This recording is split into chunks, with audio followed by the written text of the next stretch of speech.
What's that? What's happening? What? Oh, God, the sky is falling. No? That's what U.S. National Team Twitter thinks, huh? Right? Yeah? You okay with that? We're doing a mailbag show, so we got everything. Veto. People are dropping knowledge. Veto. Veto? You don't like that one? You don't like that? Veto. Why? Veto. Wow. Oh, I'm talking about. Wow. Sorry. I'm talking about the shirt. Oh, good. Oh, wow. Okay. He doesn't like my bits, but we do like listeners chiming in. So today, a mailbag show for you on Extra Time. We want to do this once a month. We will have you in those YouTube comment section and bring those up as well. So hit us up and enjoy the show. Oh, from New York, you are listening to Extra Time, driven by Continental from the AT&T MLS studios in Midtown Manhattan. I am Andrew Wiebe with my partners in soccer. Bobby Warshaw, Matt Doyle, no David Goss. He's on the Nations League, Bobby, which we'll give you the 101 primer on later, just to get you caught up to speed. And Kalen Carr is moving to my neck of the woods in Brooklyn, so I can celebrate that, and I have a new best friend in the neighborhood. I hope. If he doesn't ignore me and not answer my text messages. We shall see. It's a great show today. You know why? Why is that? Doyle, I asked you to do a favor for me this morning. Because you guys are fashion icons. Whoa, Doyle's not. But this is my Mark Anthony K shirt. Pretty good. Yeah, this is the shirt that I've been avoiding on Extra Time Why? and in public spaces. I didn't think I could do it. What do you mean why? Didn't Matt? think I could do it. The What do you pink mean why? stripes, it's a little much. I think I need to hit the pull-up bar and maybe some more push-ups to get to Mark Anthony K status. His posture That's true. slightly better than mine as well. But I'm trying it out, so if you want to roast me, go ahead and do it. But why is this a special show? I asked a big favor of you this morning. You do not give your Twitter out for free. You like to be paid for such, influencing, as we may call it. But I asked something of you.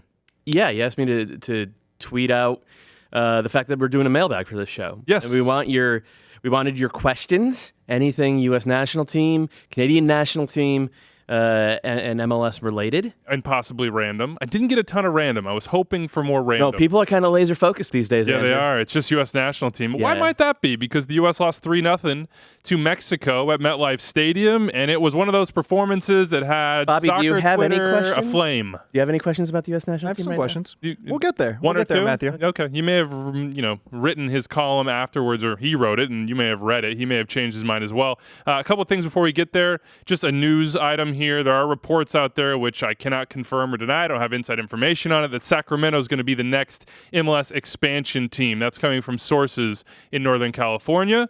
We know they're in the running. We shall see. Pay close attention to that one. And I also want to give a heartfelt shout out to Emmanuel Ledesma of FC Cincinnati. They got worked over this weekend by Toronto FC at home. That's kind of been the way that their 2019 season has gone. But after he scored the single goal, the penalty kick in the 90th minute of this game, he revealed a shirt under his jersey dedicated to his father, who passed away in Argentina on Thursday. It said, "Te voy a extrañar, papa." I'm going to miss you, Dad.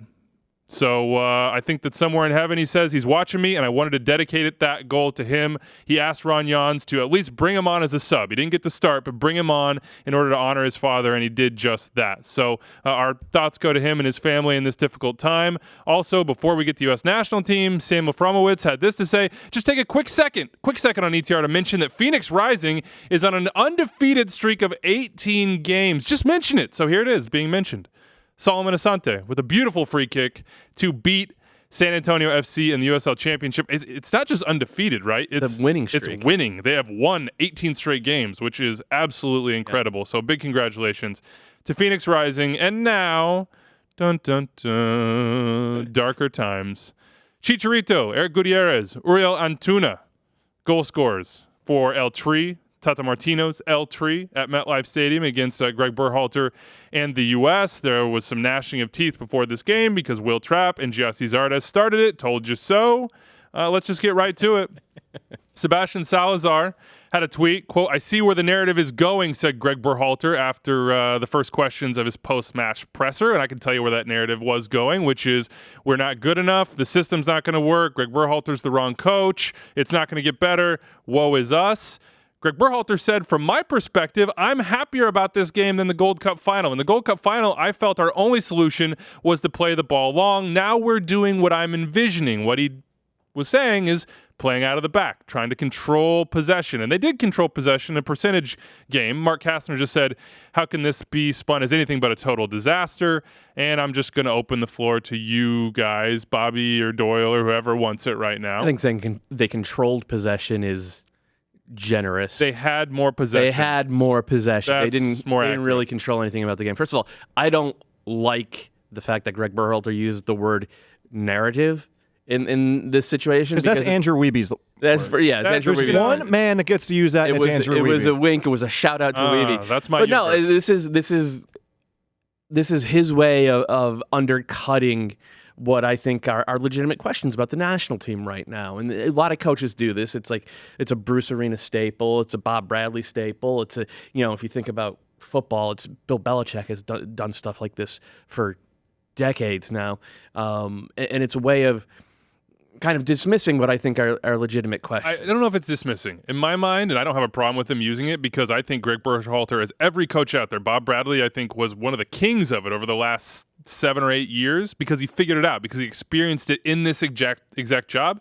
You as a head coach have to do your best to control the conversation and to focus it on the things that control you the think narrative are important, and try to steer it away from the things that you think distract from what your true efforts and your true intentions are. Now, it is our job and fans' job and anybody else listening's job to drill past that and sweep it aside and say, okay, you might want to control it, but this is actually what's happening, and the hard questions are these. So what are the hard questions? Well, just one more point on that, too. He's doing it not to you and me and Matt and everyone else. He's doing it to the team, right? Because whatever we think at this desk or you thought sitting in that press conference, there is a bubble when you're in a team, when you're in a camp that feels a certain way. So that was a message to his team, defending them, saying, we're going in the right direction. So that's what coaches use that for. Let's never forget that part. That's a good point. And he's right. He absolutely should care more about what the team in the locker room feels and thinks than he cares about what we think or even what the fan base thinks.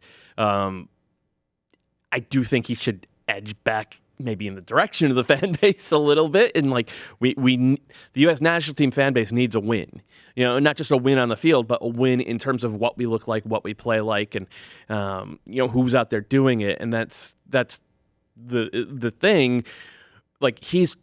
When he's talking about, from my perspective, I'm happier about this game than the Gold Cup final. In the Gold Cup final, I felt our only solution was to play the ball long. Now we're doing what I'm envisioning. That's the win that I think in the long term he is trying to deliver. Because over the years, over the decades, I think as a national team program, we hit the ceiling of what that type of soccer can produce. It can get you to the round of 16 3 out of 4 times. It can get you a miracle run to the Confederations Cup final. It can get you a 60-40 sort of rivalry, 55-45 rivalry. 53-47. 53-47 with Mexico. But it's not going to get you over that hurdle. And what Berhalter's long-term plan is clearly to say, we have to be a team that plays with the ball. Now, I think maybe he saw more progress in that realm on Friday night than the rest of us did. But I also feel like he's right in the big picture. We do need to be that. But then he's wrong in the type of players he's choosing to actually. I thought that was what the narrative comment was about, was there are going to be lumps. Don't get out of control with your sort of woe is me, sky is falling narrative. Look to some positivity, and we had a lot of people tweet us about this. Steve Renard said, what signs of progress did Berhalter think he saw on Friday, and where can I get a pair of those sweet rosy glasses? Chris Jackson, he cited, even in the game Friday, there was progress. Can you explain what progress he is seeing? What progress did you see, Bobby? I know you left my barbecue to rewatch this game. So I want to go back to what Matt said, because I think this is really important. You didn't even say goodbye to me when you left the barbecue. Because every comment that comes in, I think you always say, not just for the national team, but for everything you do, you have to think about the counterfactual. And some people don't like them, but for me, they're everything. Because sometimes the only thing worse than doing what you're doing was doing the other thing. And nothing sums you up more than the counterfactual being everything. I agree, because you have to think about what the opportunity cost of that event. So what was the better possibility here, right? The United States sitting deep, hitting them on the counter like the United States has X number of times, like they did to a Confederations Cup final, which was awesome, right? My two problems with that are, one, as you said, Matt, there's a ceiling. Yep. If you truly want to increase your odds of doing that on a regular basis and moving beyond that, you need to be able to control the ball. Controlling the ball is everything in soccer. It is still the great inefficiency in this sport. It is general control, both from your players and as a collective unit of the soccer ball. If you control the ball, you can control so many parts of the game. The second part is, I do think within the American public, in order for soccer to take off, it had to be more aesthetically pleasing from the national team. Because winning is great, but it seems to me that when you watch a soccer game, you know who the good team is and the bad team is. You know who the aggressor is and the team trying to stay alive is. And for almost every single one of those big games, the team trying to stay alive was the United States of America. And in the United States of America, fans or sports fans do not tolerate that. The NBA, the NFL, MLB, they are all the best in the world, and fans want to see that from the national team. So somebody had to push through that wall. Did it work in this first game? No, but it had to start somewhere. So by the way, let's go back to 2011. That was what Jurgen Klinsmann was brought in for, and that was literally his first press conference. Was we're going to play proactive, attacking, attractive. It was soccer. what he was measured on for that entire time. Well, I don't want to say that because it's what everybody always went back to. Every time it fell short. I mean, fair enough. I disagree with that, but like the point is that it took him less than a year to give that up. It took him less than a year to give up the idea that we were going to be a team that controlled the ball. I actually think I don't agree with that, Bobby. I think soccer could take off even if the U.S. was a counterattacking team, because I do think the vast majority of the people that aren't on board yet are people that would be into results. And if the ceiling was actually higher with these players, if Christian Pulisic was actually better than Landon Donovan in that sort of system, if they were able to cobble it all together and instead of the round of 16, you made a semifinal. That's fair. It's all about the ceiling. I wouldn't go back to my question. I wouldn't say take off. Fine, I would just fine. say incremental. Sure. Let's go back to the question. What signs of progress did you see? Did you see progress from this team in this game? So everything I say comes with that in mind, that I truly, truly feel that the United States men's national team needs to become better with the ball. And if you're going to try and grow in anything, you're going to fail at first. And one thing Gregg Berhalter does, he did it with the Columbus Crew, and he's with the national team, is you go all in. You go 100% into what you're doing. In this game, it was, we are going to pass. And I think that's important for two reasons. And I've gone 10 rounds with friends about this, former teammates who disagree. But for me, you make the situation as hard as possible. You don't actually want Zach Steffen to make that many short passes out of the back. But if you and this is an example from training. Sometimes in training with a professional team, if you give free touches, the possession flow is not as good as if you give one touch. Because once you give one touch, you force the brain to activate in certain ways. So all of a sudden, Gregg Berhalter takes that thought and he says, I'm going to force them to do a certain thing. And it might fail, but I'm going to activate those neurons in the brain to figure it out, is one. And then two is just the general idea. Because you play this game, and I guarantee you, no matter what we saw, Gregg Berhalter goes into that meeting and shows the 10 clips when it worked, or the 5 clips, whatever it was, or the 15 clips when it almost worked. And he is going to show them that we played this way. It worked many times. He is going to convince them that they can do it and build that belief. And this is the right time in the cycle to do it. If you're going to do that, this is the right time in the cycle to do it. And I'm going to refer to a tweet from our friend Paul Kennedy, who's been watching the U.S. national team for 50 years and has literally seen it all with this group, the legendary editor of Soccer America. He says, at times it feels like Berhalter watched the U.S. loss versus Costa Rica in the 2017 qualifier at Red Bull Arena 100 times and is trying to figure out how to not let history repeat itself. Not being able to play out of the back killed the U.S. in that game, and he wouldn't be wrong. Everyone remembers Cuba being the game that mattered.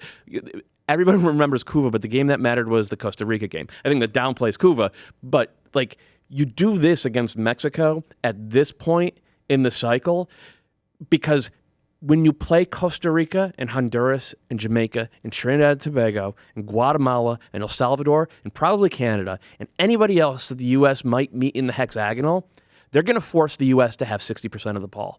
And they're going to say, you guys always win when you absorb and you counter, and we're not going to let you do that to us. You are going to have to use the ball to break us down.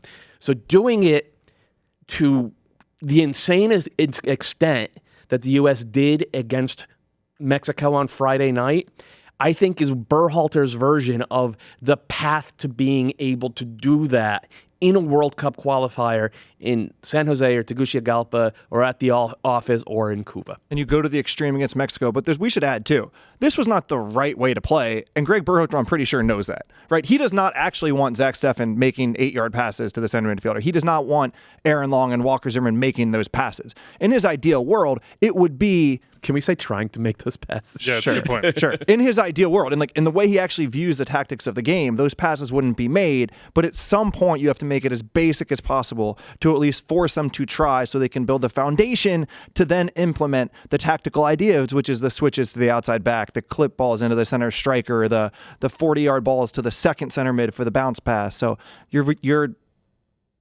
Can I just have two things here as I hear you talk about this? The time to do this would have been a year ago when Dave Sargent was on this team. The time to do this is not actually right now. It would have been a year ago, and we had a bunch of time wasted. When you're trying to put a system like this in, time is your friend, and it wasn't there. I also wonder if, against those teams in World Cup qualifying teams that the U.S. supporters should expect to beat based on history, should expect to beat based on our resources, should expect to beat based on our player pool. It's not about that. At some point, it's about Mexico. It's about the round of 16. It's about the World Cup quarterfinals. It's about doing something we haven't done before, which is to go back to it. Now, I know we have to get back there, Matt. I see you shaking your head. It's not about that for 2022, man. And you're probably right. But I'm saying what people are thinking about and why they're so disappointed. Kim McCauley, who does great work for SB Nation, had a really good article about this. She made the point that, this is fine, try it, but it's the player pool in her column. And then she asked us, is Berhalter just an ideologue? Is he just a guy who believes it one way, is dogmatic and uncompromising? And a lot of people in that way point to the player pool, and they point to Will Trapp, and they point to Gyasi Zardes, and they say, we all know these guys aren't good enough. You can see these guys aren't good enough at this level. And again, I go back to it, both of them. Good professionals, good guys, good players. I started them for this game in my lineup because I wanted Gregg Berhalter to see that it wouldn't work, and it didn't work. Is he an ideologue? Is that holding him back? You want to take this? So I don't think he is an ideologue, and we saw it with the Crew in the postseason. Gregg Berhalter played against a Jesse Marsch team. He played against a Jesse Marsch Supporter Shield winning team in the postseason. He did not have his team try to pass through that Red Bulls press in 2015. He sat back, absorbed, went to a 4-4-2 at times, beat them over the top, eliminated them from the playoffs.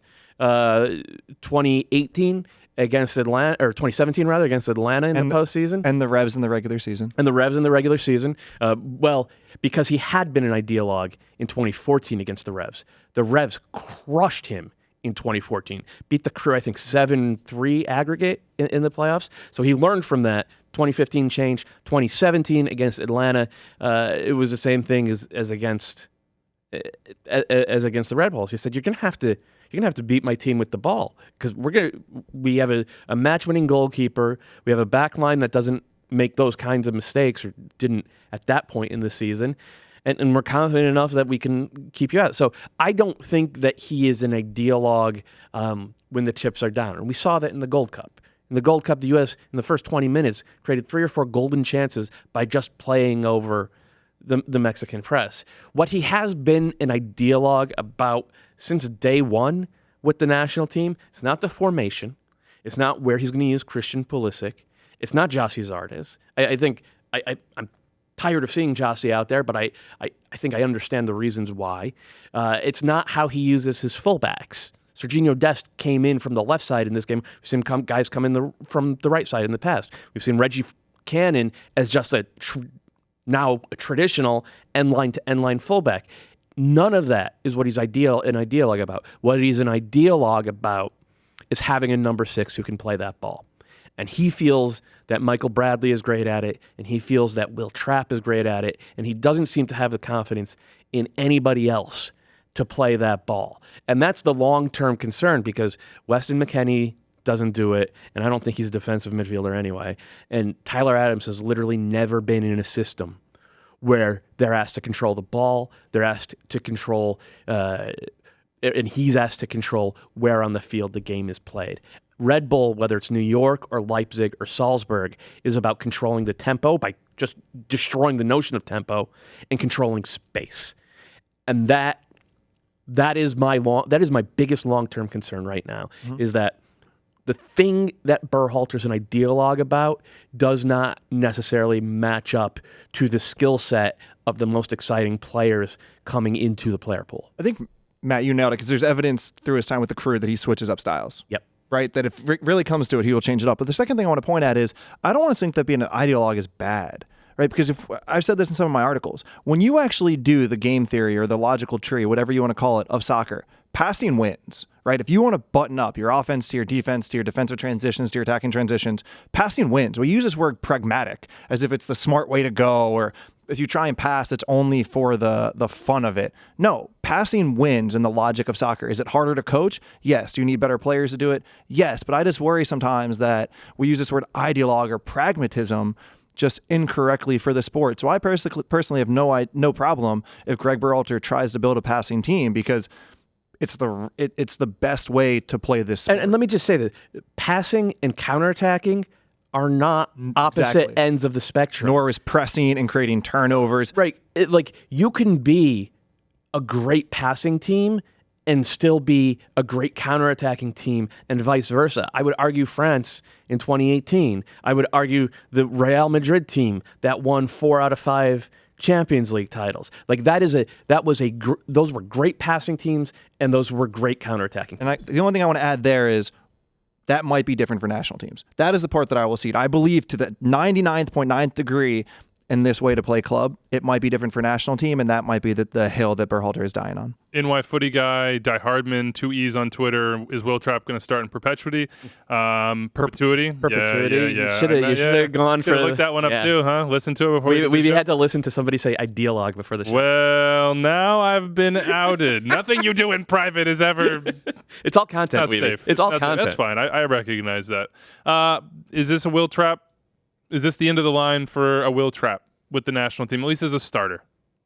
Do you think maybe? No. We've gotten 20 games. He's had 3 or 4 pretty good ones. I thought he was good against Costa Rica back in January, which was a little bit surprising, but like, I just don't think he's good enough for this level. His lack of bravery when receiving the ball in those spots, and like inability to turn and play forward just kills the notion of being that possession team, and being a team that, like, the idea of, if you're using the ball in that sense against a team that's pressing you, you have to have 1 or 2 players in the central midfield who can receive. And it's like Aikido. Like, if their momentum is coming this way, you use that against them to spin and play into the space that they have just vacated. You punish that aggression. And Will Trapp's, I've never seen him really do that at the international level. And then the problem, if you want to conceptualize it as a problem, is that none of the other young defensive midfielders in the pool are either A, making a case to be able to do that, or B, seem to have that skill set. I want to ask this here from Snaves. You might read it The Athletic.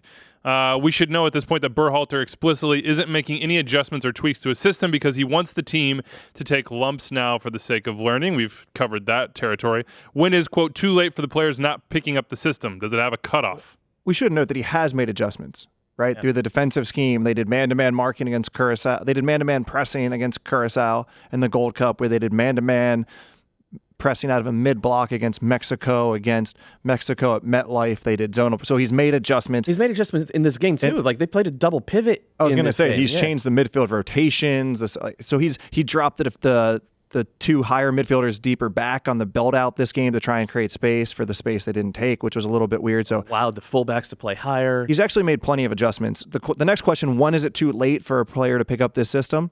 I don't know. That's a really awesome question. I've said multiple times that I'm perfectly okay with just like pick your 18 and coach them into being a real team. I would take the value of a team, and perhaps you leave some talent out. So I'm fine saying that it could. So I'm fine with putting system over team, but as you guys know, that's just how I see the game. As for being too late, and we're kind of talking about some of the old guard or more middle-aged guard that maybe aren't aren't there doing it in the way that people want to see it. Dank Soccer basically says, would you be fine with the system in Berhalter as long as he's playing the youth? Say he started Paxton Pomykal, Josh Sargent, Tim Weah, who's obviously hurt and not here. Is that a ship that you could go down with if the results were the same? Commodore Matt Decker, who I'm guessing is not actually a Commodore, is saying the same thing. He said, wouldn't it be okay to take our lumps if the reps were being given to 2022 prospects as opposed to 2018 veterans or guys who we just already know a lot about?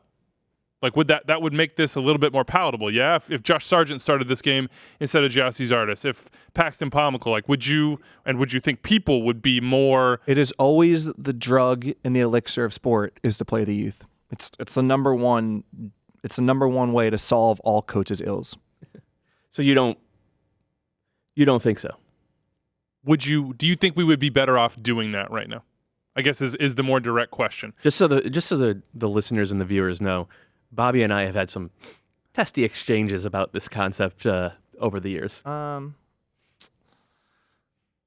this to me is like I spend so much time thinking about how you integrate young players into a club team, into a national team, and I still don't have a good answer. I'm almost positive that everyone on Twitter and everyone else in the world thinks it's way easier than it is to help a player transition, because if they get into early, what it does to a locker room, what it does to a culture, what it does to that player if they fail, are all serious problems. And it's not as simple as put the young player in, because if they've grown from 18 to 20, they'll grow exponentially from 20 to 25 if you play them sooner.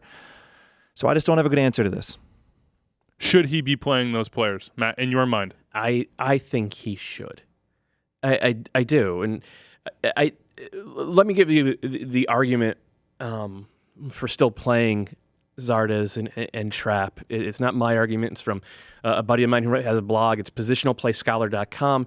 And the idea is they know where to be on the field better than anyone else in the pool. This is because they've been with Berhalter for several years. This helps other players as they can use them as reference points. It removes an amount of error in movements and reads, so coaches can coach the other players and focus on other things they want to work on. And I think that is the only and thus the best argument for still having those guys out there. And the idea behind it is that the system functioning with all parts moving from A to B in time and in step is more important than just getting the talent out there as quickly as you can. If Berhalter's an ideologue about something else, it might be about that. I'm not. I would be a lot happier if Josh Sargent had played 70 and Gyasi Zardes had played 20 this past weekend, and I'm hoping that's what we'll see. And I would have been a lot happier just name a younger, more athletic defensive midfielder than Will Trapp. I would have been happier to see that player out there, even if it might have been, as Bobby said and as Bobby feels, too early, or they hadn't earned it, or it just wasn't going to work for them. This is why I go back and say, how much different would this be if Gregg Berhalter had basically another 8 to 12 months? Absolutely. Like we'd just be at a different stage, because you just can't rush this stuff. Let's just start going through some other things. John Brooks, of course, a groin injury kept him out. Nobody's going to be surprised to hear that. You assumed he would start this game. I believe he's one of the 5, including Christian Pulisic, that's back to their club teams. Mark Machado and Sport Large both basically said, will John Brooks ever be healthy enough to play for the U.S. national team? Should he even be considered a starter at this point? It's, repeat. With John Brooks and his health, it feels like with the U.S. I would not have John Anthony Brooks a starter on any games this side of the Atlantic Ocean. It's just a thing that happens with players, right? It happened to Jeff Cameron a little bit. It happened to Timmy Chandler, Fabian Johnson, right? Fabian Johnson was great in a World Cup. Was he great in any of the qualifiers before that, right? Timmy Chandler was a starter in Bundesliga, and every single game he played for the United States in a game in North America or Central America was poor. I think it's just a thing that happens to European-based players where they fly across the ocean. They have a day and a half to acclimate. They were just playing in Bundesliga, and now they have to play in Honduras, and it's hard. So, no, I would not pencil in John Anthony Brooks into my starting lineup on any games in North or Central America. How about Weston McKennie here? RuPaul Kalajiri said, in your estimation, has Weston McKennie had a good game for the men's national team under Triple G? How did we evaluate Weston in this game? How have we evaluated him so far in U.S. colors? One of the players that people are awful excited about for obvious reasons. Played some Champions League with Schalke, has been starting games for them. Now has Wagner coaching him. We hope he brings him along. I make a business of avoiding Christian Pulisic and Weston McKennie questions because it's hard. Yeah. It's hard. And also from the platform we're coming from, people think that we see it in a certain way because of the Major League Soccer tag, right? And I acknowledge that. I don't think it's true, but it makes the conversations hard for us to have. No, Weston McKennie hasn't had a good game. He hasn't had many good games for Schalke in the Bundesliga in about a year and a half, right? And I put out a tweet a year, really might have been my last tweet I sent. That wasn't a column. That suggested that Weston McKennie wasn't a good passer, right? And he's a guy that can make decent through balls. He's a guy that when he's running at your defense, he can cause some problems. He's a guy that when he gets into the box, he is unreal in the air. He won 2 headers in this game that he actually tried to put it back across the box, and I wanted him to just put him on frame. Yeah, that's what I thought But too. as a player on the ball, especially the center midfielder receiving the ball under pressure, he's not there yet. And the people that want him to play defensive midfielder, I don't think I've ever seen him play in Bundesliga, because when he's there, he is very uncomfortable getting the ball with his back to goal. Really, the only times he thrives is he is attacking the goal in space when he his plays head up. downhill. Yeah, that's a good way to put it. So I'm mostly with Bobby on Weston McKennie. I do think that there are a couple mitigating factors here, and one is that Schalke did not play soccer for about a year and a half. That wasn't soccer, and I think that stunted whatever development he was going to do. And I think that while Schalke are terrible once again this year, they're actually playing soccer, and he was actually pretty decent his last game. Not great, but not in the ways that people think, right? Like he's good in like a run around, be hectic, get the ball, run it. But like in terms of passing, in terms of building possession, it's not his strength. You have to parse out what he's good at.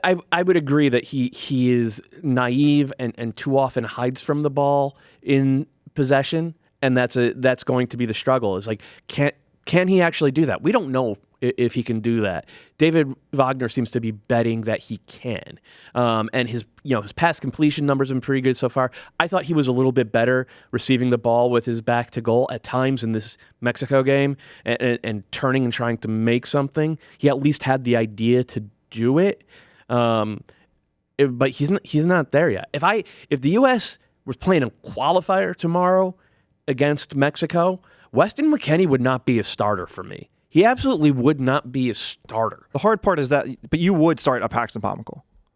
Not yet. Let me ask this question then. I do think that a year from now we'll talk about Paxton Pomykal as a better player. Let me just advance you into the future then. Right. Thanks to Ismail Belkura. Is the Paxton McKennie Adams trio the best prospective midfield that we've had in about a decade? Is that the midfield of the future? Is that a year, 2 years on? Is that the group? Tyler Adams and Paxton. Tyler Adams, Paxton, and McKennie. You would think it'd be Adams back, Paxton sort of in what the legit role was, then McKennie just running downhill, as you said. I just refuse with all my heart to do this. Because, right, if you had gone back to 2007, like you would have said the same about Freddie Adu, Danny Zatella, and Michael Bradley. Zatella took off to Italy. Michael Bradley took off to Netherlands, and Freddie, like, you could have literally gone through every cycle of American players and done the same. I'll rewind in terms of 18-year-olds, Zatella, Bradley, and Freddie were probably more highly regarded, if not just straight up better, than those three. Van Halen on Twitter. How seriously should we take any recent results if Tyler Adams hasn't been on the field? How does Tyler Adams change this group? That's an awesome. And I would even say maybe Josie is the more important one, right? Stick to Tyler. Okay. How would it change this? What would change? Where would he play? It's awesome. It's the hardest part in sports because we create content 24/7, but really it's like this one little variable that changes everything and makes everything else irrelevant. Like the Jan Herrera with NYCFC last year, right? One player is missing, so. Yeah, honestly, probably a ton. Not just because the team underperformed, but the team would probably literally play very different with Tyler in that team. So a lot. And I would say a lot.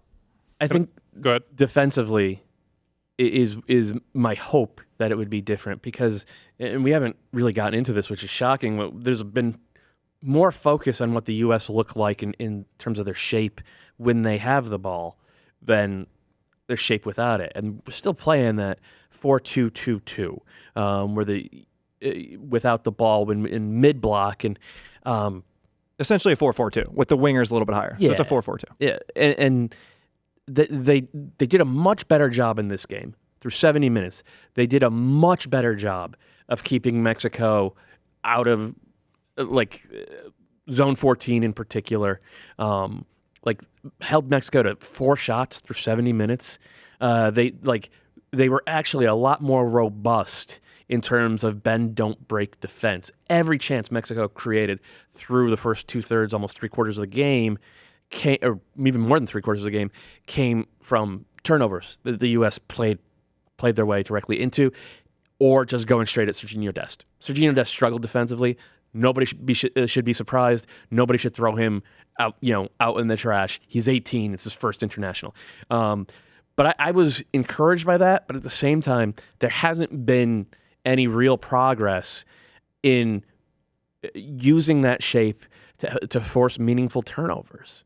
And maybe Tyler Adams changes that. And if you're forcing more meaningful turnovers in better spots on the field, you become a much better, like, it's the one truism of modern soccer. It's immutable. If you force good turnovers, you become a difficult team to play against. The best playmaker is the turnover. It's a transition moment. So, Andrew, I think of 3 different ideas when you're trying to defend, 3 different things you want to accomplish. One is that you want to mess up the other team's rhythm. You're playing a really good team. You set up your defensive structure just so that they can't do what they want to do. The second thing is just so that they give you the ball back as quickly as possible. And think about Pep with Manchester City. When they press high, they're not dying to win the ball there. They just want it back. They want you to give them the ball. And the third is to win the ball in good spots. Right? It's the Liverpool. How can you set up so that you actually trick the team into giving you the ball for a quality transition moment? I would say Gregg Berhalter systems through the U.S. and Columbus did the first 2, where they were tough to play through. They didn't really let you attack. Yep. And in the end, you just kind of ended up kicking over the top because you ran out of ideas. They rarely actually won the ball in good spots. I think that's what we've seen for the most part through his time with the U.S. They tried to man-to-man press against Curacao and early and against Mexico the first time in moments, but it didn't really work. And for me, while the defense, Matt's right, looked good for large portions, Mexico struggled to break them down except for that first goal. They need to do more. As this attacking process takes place, as they try and figure out how to cause problems by using the ball, they have to cause problems against the ball. They have to find a way to create turnovers in a better way, setting traps, having the wingers fly in, pulling. There's a variety of options, but they just need to do more than being tough to play against. All right, Wind here, Al Hopkins calling us out. You guys seem to be buddy with Gregg Berhalter. Is your coverage of him fair, and does he deserve more criticism? In Al Hopkins' opinion here, he should be in the hot seat. What do you think? It's an awesome question. It's a fair question. We don't. By the way, we're not going to run from questions like this. What I would say to people out there when you interview someone, you don't have to be combative to ask tough questions. I repeat that. You don't have to be combative. Sometimes that's not actually the best way to get them to answer a question. And I also want to say we weren't interviewing Gregg Berhalter after they lost 3-0 to Mexico, right? We were interviewing after they lost 1-0 in the Gold Cup final, which wasn't good enough, and they had another opportunity. We didn't know his lineup choices. And I would say we asked him why he was changing the style. We Correct. asked him why the team struggled defensively against Mexico and the press wasn't working in those. But anyway, I want to say... We can always be better, though. We can always be better. But you should ask this question in anything you read or anything you listen to, because this industry, soccer, sports, any kind of news or content is dependent on access, right? And I would actually say, contrary to what people often think, that especially maybe Andrew's a little bit more of like a reporter, but Matt and I don't rely on access. So a lot of things that we do... People freaking hate me. That's true. So anyway, but you should ask that question. What does the writer or the person talking owe to the person, or who does he owe things to? But what I would answer this question is, I do think that Gregg Berhalter did a good job at Columbus. And even more so, when I get into coaching, or if I get in coaching, I will set up my team almost exactly as Gregg Berhalter does. Right? So I have no problem acknowledging that. The things that he does, I defend, not for any tie to Gregg Berhalter. We are not friends. I don't really know him, but I just believe in his philosophy. I want to know more about it. How about this? You believe in a philosophy that's similar to his. You don't believe in his philosophy because he doesn't own that philosophy. For sure. The way you see the game is colloquial similar. speaking. How about that? Yeah. Okay. I just wanted to correct and I do think that Berhalter's gotten more criticism over his first 10 months. Oh, it's been like that. Than either Bruce Arena did or Jurgen Klinsmann did. It's similar to what Bob Bradley had in 2007, though the difference is Bob Bradley won the Gold Cup in 2007, and that kind of tamped some of it down. Obviously, if the U.S. had beaten Mexico this summer, there would probably be a lot less criticism. I think it's deserved. I'm glad that we're not giving him a free pass for 18 months like Klinsmann got. First year of Jurgen Klinsmann, we drew Guatemala and lost to Jamaica in World Cup qualifiers, and nobody said boo. It got rough. There was no...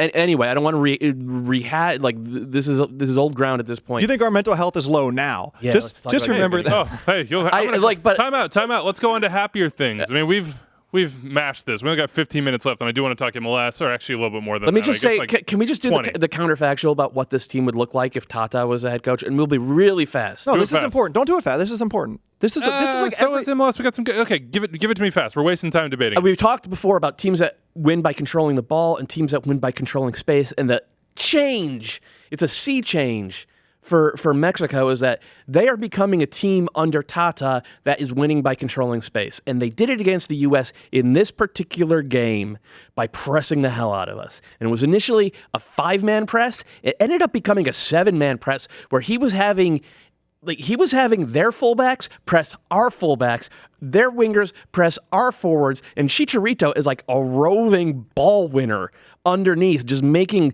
life miserable for Trapp and obviously Zach Steffen and Alfredo Morales. And the idea is he would have done that exact same thing with the U.S. national team, and maybe Jesse Marsch would have done that same exact thing with the U.S. national team. That's the narrative. And that would have been the better path for the U.S. Underlying all of that is just the nature of soccer in Mexico, what it means culturally, and the way they've always played.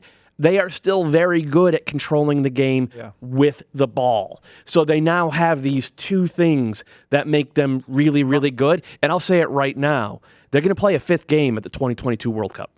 They're going to play a 5th game under Tata Martino at the 2022 World Cup. Yeah, that's part of all this too. Is strangely we've always underappreciated how good Mexico are. Mexicans really underappreciate. You watch that team play. That team is good. They should be a top 10 team every year. And the one thing that I want to add into this, Andrew, is just the way we think about our players. Because it's one thing. Well, a lot of the disagreement from Matt and I are just the way we look at young players. And I just think when we talk about players, we underappreciate really what Mexican players have, which is just that chill on the ball. It's just that comfort on the ball. And we still don't have that at the core of our soccer culture in this country, where it's, being athletic is nice. It's good when you can beat players on the dribble. But when I smash a ball to you, when a goalkeeper smashes the ball to the outside back 60 yards and he's being closed down a winger, how good.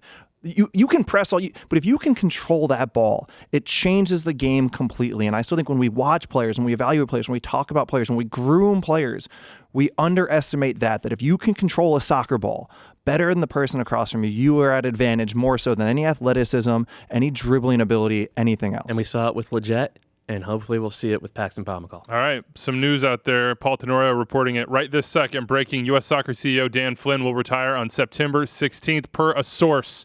We will see what happens there. There's going to be some feelings about that as well. But now it is time to talk Canada. On to more positive things. I don't know. We're talking to Duane Rollins at 24th Minute on Twitter. He's a host of Soccer Today with Kevin Laramie on the Sports Podcasting Network. You can listen to their show live Monday through Friday, at 11 a.m. Eastern. Duane, welcome to Extra Time.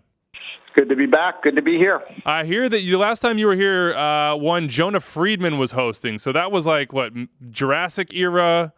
Was Jonah ever the host of? I don't know. I don't know if he was the host.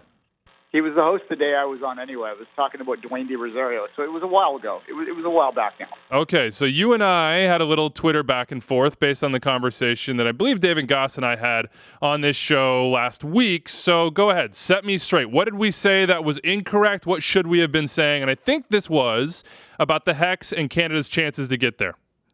I guess maybe my Canadian defensiveness kicked in, and I thought maybe that you were suggesting that Canadians were complaining about the format, the World Cup format, based on some kind of perception that we were being hard done by with it, that Canada's ranking was unfair and that it was not going to be fair to Canada to go through this process, which to me is a really absurd format that CONCACAF has cooked up that uses the FIFA rankings and a whole bunch of complicated math that no one really wants to do to determine who gets in those top 6, while the rest of the region gets to slog it out in a repechage if you're being played, or the kids table, as we're calling it up here, format to get to the 1/4 spot. And a lot of people in this country are really frustrated by this format because based on the math, as best as we can figure it out, it would be highly unlikely for Canada to be able to get into the top 6 in time for them to qualify for the Hex, which would mean that you have to play all these small countries that really aren't helping you develop, that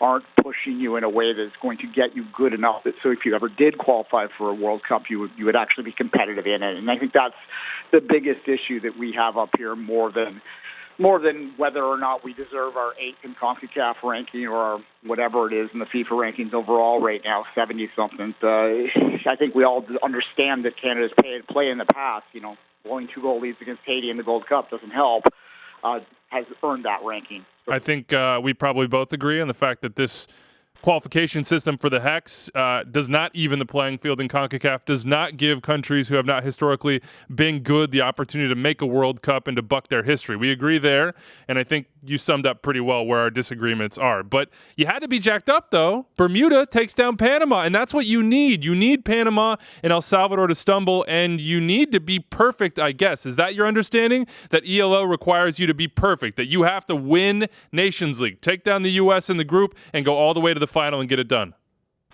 Close to perfect anyway, or to have some truly absurd results happen along the way. But it will be very difficult, and I think right now most of us that have followed this program closely for a long time are focused a lot more on just controlling what they can, which is playing well in these games against the U.S. and obviously taking care of business against Cuba as they did on Saturday night. It's all you can really do, and I think that's, again, the other issue we have, is you wish there was a way that you could win your way in, but when you're doing math, I mean, like we're in the U.S. college football system or something here, it exhausts me even thinking about it. So all you can really do is focus on what you can do, which is win, and hope that maybe things fall your way. And if not, then you have to buckle down and see what you can do in that other side of the table. All right, let's talk about this current Canada team then. And the conversation had often been about the defense within that team. We know the attackers are great, but you might have had 2 new defenders step up, Richie Laryea at right back and Kamal Miller at left back. What's the feeling about their future with this team right now? Yeah, Laryea has been a real eye-opener this year, both at club and country. He played well against Cuba. It's hard to really figure much out of it was a 6-0 win at home, but certainly Laryea has stepped it up, and that was the issue back there in the Gold Cup in the second half against Haiti. You saw the wing-back play sort of really let them down, and defensive miscues at the back were really their undoing in that game. So I do think that you've identified a couple key points that did look promising on Saturday. We'll see what happens on the game on Tuesday night. So certainly they do have to improve. You don't have to be a Canada expert to know what Canada is good at and what they're bad at. They're a very exciting young offensive talented team. At the back, it needs some work for sure. It's a pretty raw back line, and as you mentioned there, the 2 wide players did contribute and do look like they may be able to add something moving forward, which is desperately needed. Love that long sigh from you when you're talking about the back line, Duane. Now, this is a mailbag episode from us, so just going to kind of run through a couple here and then sum it up for you. Brendan says, we're not going to lose to Canada next month, right? He's an American, obviously. Johnny K hit us up and asked if there's a clear favorite when Canada and the U.S. play next month. He spelled favorite with a U, so I'm going to guess he is a Canadian. And then he's an interested onlooker from New Zealand. Yes, from Andrew in Brooklyn. I don't know who that is. It's definitely not me. How nervous should U.S. national team fans be about those Nations League make or breaks coming up against Canada in October, November? And then we have one from Adrian who says, give us your lineup to beat the U.S. So how nervous should we be from a Canadian perspective? And what's the 11 that could take down the U.S. from John Herdman? Should you be nervous? Yes. Based on what I saw from the U.S. on Friday. Sorry. I was Canadian under there, I know, but I'm sorry about that. It does look like perhaps the U.S. is vulnerable, and there has not been an opportunity in a while for Canada to take down the United States men's national team or the United States team of any kind, because Canada doesn't win against the U.S. It has been since 2003 since either gender has won a game against the U.S., which is why I would say, on the other hand, maybe you don't have to worry because it's kind of there's a monkey on our back, so to speak, here, and it's going to be difficult to take down. What kind of lineup would I pick? I think you've got to go with your strength. You got to load it up, and you got to get on the front foot. So similar line up to what you saw against Cuba. Cavallini, I think you have to get in there somehow. You need to get him on the pitch. I think that as much as we're excited about Alphonso Davies, about Jonathan David, that Cavallini is quietly one of Canada's most effective forward attacking options. And if you can get all of those big offensive forces out there and allow them to be creative and allow them to play free, which they have been, then I give them a shot in that home leg. How do you way leg when it comes?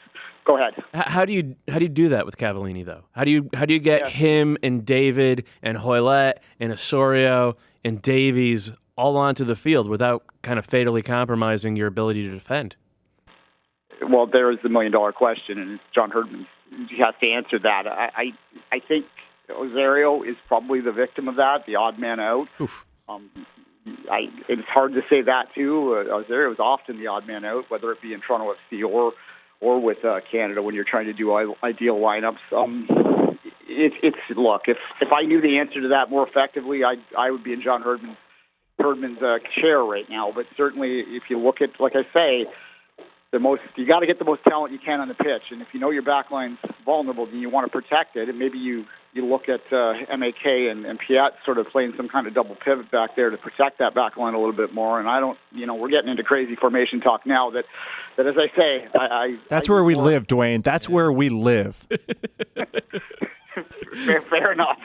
I'll play that one off to you. Yeah, I don't have my UEFA badges yet to really answer any more clearly than that, but I just think you got to put your best talent, your best 11 regardless, and figure it out from there. Boy, if you have to have UEFA badges, we are all hosed on this one. Canada-Cuba, 7:15 p.m. Eastern on Tuesday. That one's in the Cayman Islands. No game being played in Cuba, so technically a away game for Canada. They won 7-0, I believe, in the Gold Cup, now 6-0 against Cuba, so they should do something close to that again. But, Duane, as you know with Canada, and as we do too, sometimes should doesn't always work out. Follow him on Twitter at 24th Minute. He's the host of Soccer Today with Kevin Laramie on the Sports Podcasting Network. That show is live Monday through Friday at 11 a.m. Eastern. You get a much more expert take on Canadian soccer there than you do here on Extra Time. But we've had a great time, Duane. Thank you so much for joining us, man. Cheers, anytime.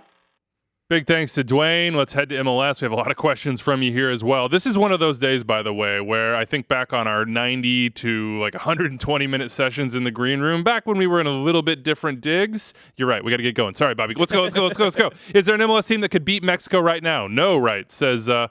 Barrera. No, I don't think so. But I mean, LAFC would give him a better game than the U.S. gave him on Friday. Who's Vela playing for? Well, right now he's playing for LAFC. Come on, that's not a question. Ben Marcus wants to know how legit NYCFC are without Heber. They won against the Revs. Heber. For Heber. That's my trick to remembering that one. That's good. How legit are they? Because they're going to have to do it basically until maybe decision day. They did beat the Revs. I guess they benefited from some referee calls, but I thought they were the right calls. So. I mean, the Revs benefited from Matt Turner standing on his head. If you play that game 100 times in that scenario, I think NYCFC probably win 4-1 most often. They're gonna miss him. He's been a top 3 player for them. They still have, on balance, I think, more talent than any team in the East other than Atlanta. So I think they'll be fine. Okay, how about this? Where does he stand, Dome Torrent, in your Coach of the Year rankings right now? Because on this show, we've picked at him. We've picked at him a bit, and I think deservedly at times. But this year they've been very good. Can I frame it a different way, Bobby? Because Dome Torrent did what you advocate for in terms of, even though he came to this NYCFC team that was really good, 14 months ago when he arrived, he took it apart and he rebuilt something that he wanted to see himself. And this is now his team.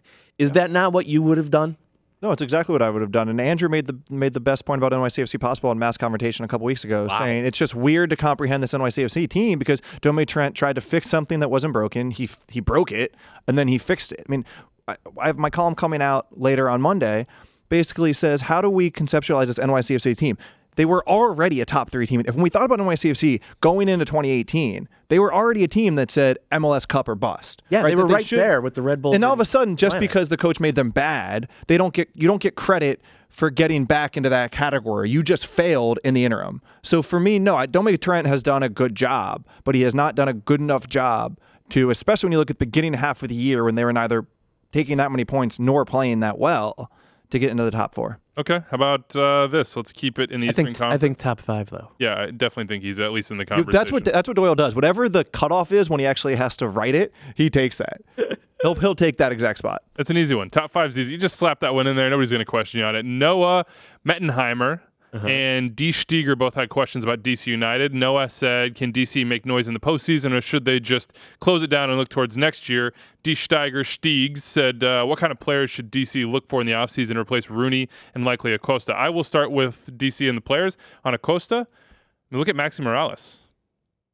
If you have expectations, if you have a stadium you need filling, if you need to make your fan base believe and trust again that you're actually trying to do right by them and trying to win games and not just lose your best players, go get a Maxi Morales type that maybe isn't like, not going to grab us like Wayne Rooney grabbed us, but can consistently be one of the top chance creators in the league for a long time. Ola Kamara is not going to do that, but he is a guy who will feast on that sort of service. Kind of like a Piba Higuain. Like, look at that type of player. That's who they should go find. Don't look at another Lucho, in my opinion, at least in that position, because you probably don't have 3 years to see if he gets it right. If Ola Kamara is Rooney's replacement as a center forward, which I think it seems is what it's going to be, I actually do think they need to go big on their number 10. It's what the fan base, I think, pretty clearly I guess that's wants. what I'm saying, is go for somebody's reasonably established. You know what I think is interesting about the MLS market now is it doesn't have to be a 10, though. There's a bunch of teams that just need an attacker. It can That's be fair, Piatti, yeah. it can be Vela. You could move Paul Areola. I would move him inside. Move him inside to the Latif Blessing role. We were having this discussion a few weeks back. Like, it's like DC United wants to press. Mm-hmm. They could absolutely do that. And similar to how LAFC do it with Areola as the key, because he will do that Latif Blessing stuff where he runs himself into the ground and just makes it so that you can't build against them. Should they think about making noise in the postseason, or is this like everyone can make noise in the postseason? This year more than reasonably do it? Yeah, for sure. Okay. Every team this is the most unpredictable postseason. And now that I say that, I'm sure it'll be 3 for 3 for home teams in the first round. But I would not venture to predict anything that's going to happen. Okay, how about who gets the last 2 spots in the Eastern Conference? This is from Alan, who's obviously in Montreal. Quebecois, TFC, Revs, Impact, or Orlando? Toronto and New England. Yeah, it seems like that. I thought the Impact would do it, just because they had so many home games, and they have Cincinnati at home this coming week, but then they're at LA, and then they have Atlanta and the Red Bulls. At this point in the year, take the team to have the points, especially at this part of the table. Impact and Orlando both are lacking a game in hand, and Toronto FC and Revs what does that have mean? the lead. Hold on, I got to hold you accountable. They got a game less, they have a game less left. By the way, it's like the Nations League. What You're does just not that going to mean? get this. Take Don't worry. the team that has the points. It's like the Nations League. What is Jonathan Lewis's ceiling? Says Rapids for Legion. Big ups to the Rapids, who got a big win against Seattle and have what was it you guys were saying? 1.72 points per game since 1.55 points per game since Anthony Hudson was fired. Now you take out the first 2 games of that, which were 2 late breakdowns under Connor Casey. They're at 1.72 points per game since that adjustment period, which includes these 2 wins under Robin Fraser. I have one more that I must get to. What's Jonathan Lewis's ceiling? You want to take it? Bobby wrote about it. Bobby feels right now Jonathan Lewis is best used as a super sub because he's better when the game is open, better in the open field, which I do not disagree with at all. What has always impressed me about him is that his decisions and movements, both on and off the ball, in the attacking third are quick. And it's why he's productive. He's played 1,600 professional minutes. He has 8 goals, 8 assists, including an assist this past weekend. 2 goals the weekend before that. I think he's a difference maker in the final third. That alone, just numbers, I think he's a guy who could eventually have like a 11 goal, 10 assist type of season, maybe even more than that. His ceiling as a player is determined by whether he gets better receiving the ball in traffic, in possession in particular, which he has, I think, made significant strides this year. See that little turn this weekend? Very, very nice. Woo-hoo. But the big thing with him is defense. Right now, he is a non-factor defensively. He is easy to play against on that side of the ball. And if Jonathan Lewis wants to get completely into the national team picture, he has to be miserable to play against. He has to look at those videos of Paul Areola on that side of the ball and say, okay, I got to do that. Because and I'm sure that Robin Fraser is a defensive coach first and foremost. I'm sure it's something that he's going to be asked to work on going into next season. All right, I got to jump in because we got this last one. Speaking of defense, speaking of narratives, here we go. Jomi Adendaran. on Twitter. Who takes more heat if the Galaxy don't make the playoffs? Zlatan, Guillermo Barros-Schelotto, or Chris Klein? Zlatan. Absolutely. Not even close. Well, obviously he's going to be the one. He's going to take the most heat because he's the one out front. Not even and close. He's Zlatan. What can Chris Klein do, man? They've got 3 of the best players in the league between Pavone, Zlatan, and JDS. They have elite talent. They have a coach who has won in one of the toughest environments to win in. Yep. What more? Chris Klein has done some things wrong, but what more could he do? Yeah, but I guess you're right. You could say that going and getting Dennis DeClosa, that was extremely right. Starting to rebuild the pipeline, getting trust back, Again, and they went and got better players than you think they would be able to get with their current cap situation. So if you're going to put it on Zlatan again, I just want you to verbalize why it would be on Zlatan. Because he doesn't. Listen, it's weird just to put something on Zlatan, right? Believe me, it scares the crap out of me. But at the same time, he doesn't defend. He doesn't really do rhythm pass. I mean, the team, one of the reasons they give so many goals is they defend with 10 men every single time. He neither counter presses nor shifts in any way. He stands around while the ball gets moved side to side. And yes, he's a little bit older and he needs to preserve his energy. But you ask why they give up goals and why they're not winning. I mean, that's why. Okay, because they're playing 50% of the game or more with 10 guys. Last one, actually, Corey Engelmeyer, because we have 30 seconds here. Sporting KC, will they move away from the Moneyball team-oriented approach this offseason, a.k.a. will they bring in a high-priced goal scorer? Yes or no? You got to answer this in like 10 seconds. Fantas, gone. Okwaze, gone. Nemeth, gone. That's about $3 million off the salary cap. Use all of that to go get your number 9. Okay, that's it. We had fun doing this. I think we'll do it once a month. We'll just do a mailbag. We have a lot more here, so hopefully we'll hit it back on Thursday and finish what we missed. Thank you to Duane Rollins for stopping by and correcting us in the most polite, agreeable way possible. We had a great time talking. He said sorry a lot, but he didn't sound sorry. Sorry is actually what he said. But we had a great time here today. We'll see you on Thursday, everybody. Enjoy your week.